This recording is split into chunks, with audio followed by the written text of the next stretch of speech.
कानून के कुरुक्षेत्र में नया नारा गूंजने लगा है कि सौगंध श्री कृष्ण की खाएंगे, मंदिर वहीं पर बनाएंगे। इन सभी खबरों के बीच मथुरा श्री कृष्ण जन्मभूमि विवाद पर असदुद्दीन ओवैसी ने कर दिया ट्वीट। लिखा, श्री कृष्ण जन्मभूमि पर भी हिंसक मुहिम शुरू करेगा आरएसएस। ओवैसी ने विवादित ट्वीट में जताया डर। बाबरी से जुड़े फैसले के चलते संघ के इरादे और मजबूत हो गए हैं। शिवम त्यागी, असदुद्दीन ओवैसी ये कह रहे हैं कि संघ हिंसक आंदोलन चलाएगा मथुरा के नाम पर, श्री कृष्ण के नाम पर। जवाब दीजिए। है इस देश में हिंदू मुसलमान एकता हमेशा से फेमस रही है। सारा यह देश हमेशा से साथ रहा है। ये मामला केस जरूर कोर्ट में गया है, लेकिन उससे बेहतर होगा कि आप पहले ही बैठकर इस पर सारी चीजों को निस्तारण कर दीजिए।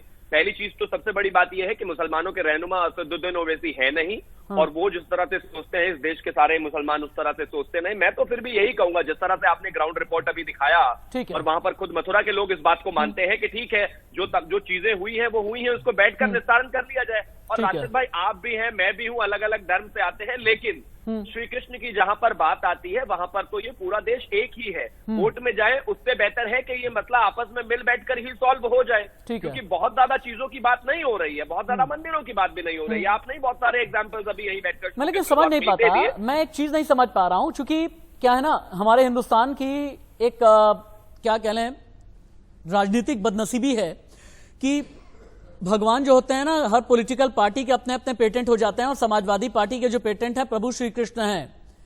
अतुल जी, गलत तो नहीं कह रहा हूं ना? आपको लग नहीं रहा कि प्रभु श्री कृष्ण कहीं हाईजैक ना हो जाए समाजवादी पार्टी के हाथों से? देखिए, ये हाईजैक कराने का काम जो है ना, ये बीजेपी के द्वारा करा जाता है। किसे हाईजैक करना है, किसे नहीं करना है, किसे मारना है, किसकी गाड़ी पलटवानी है, किसका रेप करना है, किसे बचाना है, किस मंत्री। अंग्रेजी में एक शब्द होता है तो Saxena ji, bone of contention, यानी कि गले की हड्डी। आपको लगता नहीं? प्रभु श्री राम के नाम पर तो एक जमाने में मुलायम सिंह यादव के साथ में एक जुड़ गया था ना एक कोट, मुल्ला मुलायम सिंह। लेकिन श्री कृष्ण के नाम पर आप लोग धर्म की राजनीति बहुत आगे नहीं कर पाएंगे, क्योंकि आपके लिए प्रभु श्री कृष्ण की तस्वीर भी एक तरीके से राजनीतिक पोस्टर के तौर पर इस्तेमाल होने वाली चीज है। यानी फंस गए आप। ये प्रभु श्री कृष्ण की जो आप बात कर रहे हैं, इसको इस्तेमाल कौन कर रहा है? ये याचिका किसने दाखिल कराई? उत्तर प्रदेश में ले जाने के लिए जो विधानसभा चुनाव आ रहे हैं, इनके पास है क्या? ये बताएंगे जनता को जाकर के कि हमारे शासन में जो है रेप इतने हो गए। एनसीआरबी की रिपोर्ट कहती है 5000 से ज्यादा रेप हो गए हमारे शासन में। इतने अपराध पे कभी और बात कर लूंगा, अपराध पे कभी और बात कर लूंगा। मेरे डिबेट की जो ट्रेन है ना, कभी भी डिरेल होती ही नहीं, मैं होने ही नहीं देता। मेरी डिबेट कभी भी डिरेल नहीं हो सकती। अपराध की मैं बात ही नहीं कर रहा हूं। जब बात करूंगा ना, इसको लेकर के अगला सवाल कर लूंगा। हरिशंकर जैन जी, लेकिन सेशंस कोर्ट ने एक बहुत बड़ी बात कही थी। यह कहा आपकी याचिका खारिज करते हुए, इससे पहले अगर भक्तों के केसेस स्वीकार करेंगे तो ऐसे में भक्तों की लंबी कतार लग जाएगी। आपको लगता नहीं? जिस तरह की परंपरा आप लोग स्थापित कर रहे हैं, इसकी वजह से अभी मथुरा, अयोध्या, काशी की बात हो रही है, कल कन्याकुमारी से कोई निकल करके आएगा, परसों डिब्रूगढ़ से कोई निकल करके आएगा, फिर कच्छ से कोई निकल करके आएगा, जयपुर से कोई निकलेगा, कश्मीर से कोई निकलेगा। इस तरह तो कोर्ट में लाखों भक्तों की लंबी लाइन लग जाएगी। अदालत फिर क्या करेगी? अदालत बाकी चीजों का निपटारा कैसे करेगी? हरिशंकर जी, देखिए, ऐसा है, इस देश में अदालतें बनी हैं कानून के हिसाब से जो भी केस आवे उनका निपटारा करने के लिए। हम कोर्ट फीस देते हैं और हर आदमी का अधिकार है। कोई इसलिए कि बहुत पिटीशंस आ जाएंगी, केस खारिज नहीं किया जा सकता। और मैं आपको ये भी बता दूं कि अभी बातें चल रही थी कि 1991 का एक्ट, इसमें इसकी वजह से खारिज किया था, तो गलत है, लोगों ने पढ़ा नहीं है। 1991 का एक्ट इस केस में लागू नहीं होता है, ये हमारी प्लीडिंग है। और लोअर कोर्ट ने भी उस पर खारिज नहीं किया था, केवल ये कहा था कि एक वर्शिपर को राइट टू सू नहीं है, और अगर इस तरह पिटीशंस आ गई तो बहुत पिटीशंस आ जाएगी, केवल इतनी बात तो खारिज किया था।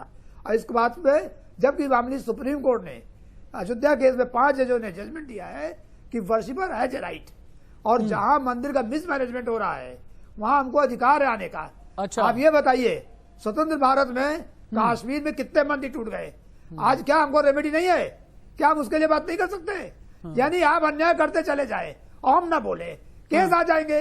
अरे केस करने के लिए अदालत बनी है, संविधान बना है, और संविधान इसलिए है कि कोर्ट में केसेस आवे। आप एकदम ठीक है, पब्लिक न निपटे। आप डॉक्यूमेंटेशन की बात कर रहे हैं, आप साक्ष्यों की बात कर रहे हैं, आप पेपर्स की बात कर रहे हैं, आप कानून की बात कर रहे हैं। हाजी मेहरुद्दीन, जैसा कि अभी थोड़ी देर पहले मैंने आपको बताया था कि हरिशंकर जी जैसे जो वकील हैं जिन्होंने पिटीशन फाइल की है प्रभु श्री कृष्ण के नाम पर, इन्होंने अदालत में डॉक्यूमेंटेशन फाइल किया है। 1618 राजा वीर सिंह कटरा के देव मंदिर का निर्माण कराया। 1670 में औरंगजेब ने तोड़वाया। गोवर्धन में मराठा मुगल की लड़ाई 1770 में हुई, मराठा जीते, फिर से जीर्णोद्धार हुआ। 1803 में अंग्रेजों ने कब्जा कर लिया। 1815 में 13.37 एकड़ जमीन बनारस के राजा पट्टीमल ने नीलामी में ले ली। उसके बाद उन्होंने ट्रस्ट को दे दी। फिर 1968 में जो समझौता हुआ पूरी तरह से फेक था, बेईमानी और गलत तरीके से समझौता किया गया। कानूनी तौर पर, पेपर के तौर पर आपके पास क्या है? आपने कहा ना कि अदालत की लड़ाई लड़ेंगे, कानूनी तौर पर सबूत क्या है आपके पास? बिल्कुल बिल्कुल बिल्कुल, हमारे पास सारे प्रूफ हैं। हम 1991 का जो एक्ट है वो दिखाएंगे कोर्ट में, ठीक है। सारी चीजें बताएंगे कि उसमें एक्ट में क्या लिखा था और जो देश का संविधान है उसमें चलेगा केस। और इनकी जो पार्टीशन है ये जो है जिला कोर्ट में है, ये सेशन में एक बार ये इसकी पार्टीशन को खारिज हो चुकी, ये कहीं टिकने वाली नहीं है। इनका थोड़ा सा इन्हें फेमस होना था जिसकी वजह से इन्होंने ये पार्टीशन लगा दी, नहीं तो इनके साथ मंदिर का ट्रस्ट भी होता, वहां के आवाम भी होती, वहां की मथुरा की, और लोग भी इनके साथ खड़े होते। भाजपा आरएसएस भी खड़ी होती जो आज अपने आप को इनसे अलग कर रही है। अरे इसकी ये सीधा हाजी मेहरुद्दीन, मैं समझ नहीं पाता आप जैसे जो इस्लामिक स्कॉलर होते हैं ना, जो मुस्लिम क्लेरिक्स होते हैं, आप जैसे रेटोरिक्स में क्यों रह जाते हैं? सिर्फ रेटोरिक्स में क्यों रह जाते हैं आप लोग कि इन्हें तो पॉलिटिकल माइलेज लेना था, इन्हें चेहरा चमकाना था, इन्हें अपनी बात बेचनी थी, बीजेपी आरएसएस, रेटोरिक्स में क्यों रह जाते हैं? कागज की मजबूत बात कीजिए ना। कागज की बात नहीं हो पाती कि आप लोगों से? रेटोरिक जब होगा रेटोरिक में चले जाएंगे, किसी कोर्ट में हो जाएगा। अब करते हैं आप, बिल्कुल मेरी बात। और अतुल जो है आज वो उनको अकेला छोड़ गए हैं, कृष्ण भगवान के नाम पर बोल नहीं रहे हैं, इसलिए आज जी अकेले पड़ गए हैं। यहाँ पर दीपक झा भी चिल्ला रहे होते और ये तमाम चीजें होती, वो दोनों चुप इसलिए बैठे हैं क्योंकि एक बार दीपक झा आप चुप बैठे हुए हैं। शिवम त्यागी का ये कहना है कि आप चुप बैठे हैं। दीपक झा, जब पूरी जमीन राजा पट्टीमल ने ट्रस्ट को दे दी तो फिर सेवा संस्थान का समझौता पूरी तरह क्यों न बेईमानी माना जाए? दीपक झा, रेटोरिक की बात मत कीजिएगा। नो रेटोरिक्स प्लीज, तथ्यों की बात कीजिए। No rhetorics please. भगवान तो इनकी भावनाओं को समझते हैं। हिंदुस्तान के व्यक्तियों को एक कब तक धूर्त बना सकते हैं, कब तक एक गधा बनाएंगे। भाजपा का चाल चरित्र बहुत जल्दी भगवान भी उजागर कर देंगे, क्योंकि भगवान को पता है उनके नाम पे जो लोग खून बहाते हैं, उनके नाम पे जो झूठ करते हैं, उनके नाम पे जो छलावा करते हैं, शिवम त्यागी और इनकी भाजपा पार्टी आज देश में खून की होली खेलने के लिए तैयार है। अरे भाई, देश में विकास की बात करो, साधु संत केस लड़ लेंगे, केस सुप्रीम कोर्ट के ऊपर आपका हक नहीं है। हरिशंकर जी, एक बहुत बड़ा सवाल ये उठ रहा है कि आप लोगों ने याचिका दायर कर दी है, लेकिन क्या साधु संत आपके साथ हैं? क्या अखाड़ा परिषद आपके साथ में है? क्या मथुरा में मथुरा का जो ट्रस्ट है, श्री कृष्ण जन्मभूमि ट्रस्ट, वो क्या आपके साथ है या फिर नहीं? क्या पॉलिटिकल पार्टीज आपके साथ हैं या फिर नहीं? जिन लोगों को सनातन धर्म का प्रतिनिधित्व करना है वो आपके साथ क्यों नहीं है? ये एक सवाल खड़ा हुआ है, डिबेट में जवाब दें। एक मिनट रुकिए, जवाब दें। हरिशंकर जी को सुनिए। हाँ, चिल्लाहट बंद। हरिशंकर जी शांत रहिए। मैं पहले भी कह चुका हूं, ये हिंदू भावना है और हिंदू समाज का हर व्यक्ति हमारे साथ है, चाहे किसी पार्टी में हो। ट्रस्ट भी हमारे साथ है और सारी पार्टियों छोड़ दीजिए, व्यक्ति साथ है। मैं नहीं समझता कि कोई लोगो लगना जरूरी है, आरएसएस बीजेपी का लोगो जरूरी है। व्यक्ति अलग है, पार्टी अलग है। मैंने इसमें किसी पार्टी से नहीं किया है और ना जो लोग कह रहे थे ना किसी प्रसिद्धि के लिए किया है। भगवान कृपा से मुझे प्रसिद्धि की जरूरत नहीं है। 30 साल तक मैंने अयोध्या केस किया है, सब मुझे जानते हैं।